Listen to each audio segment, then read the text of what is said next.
Hurry up and network. Hi there. Welcome to networking event tutorial number 18. As I talked about last time, we are going to be covering a series on different activities and games that you might run into at the networking event. This one in particular is speed networking. This has become actually fairly popular amongst the networking event planners circles that I've experienced. Chambers have been doing it, and I've run into a number of other associations that have tried this out. And it can be successful. You just have to be prepared for it. First of all, when you are going to do this speed networking, if you've never experienced it before, it's like the whole concept of speed dating. You are probably at a long table, you're facing someone, and the idea is that you will have a very short amount of time, between 1 and 4 minutes, to actually have a conversation with this person and decide whether or not there's someone you should be following up with.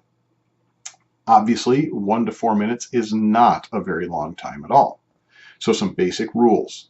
First of all, stick to the time limit. Be respectful of those around you. When the time comes and they ring the bell or fire off the buzzer or whatever it takes, get up and move to the next person. There's nothing worse than someone who doesn't do that, because it causes the whole line to back up. So be ready to move. Second of all, you have to be respectful of each other, and so that means try to divide the time evenly.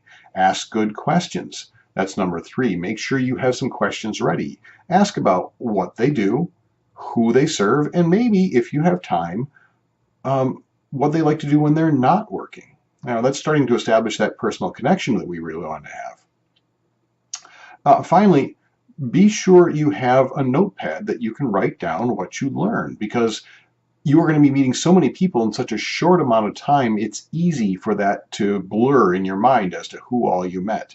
Be sure that you are tracking that information. And I guess one final point is, you are not going to establish a deep relationship for 4 minutes. What you want to do, though, is determine whether or not you have a certain level of chemistry that you want to follow up with them. So be sure at that point to follow up with those people that seem to click with you. Hey, if you'd like to be more successful at the next business gathering you attend, you might want to check out my audio program, Calm, Cool, and Connected at the Networking Event. Just go to the website, www.calmcoolnetworking.com. Until next time, go out and make some great connections.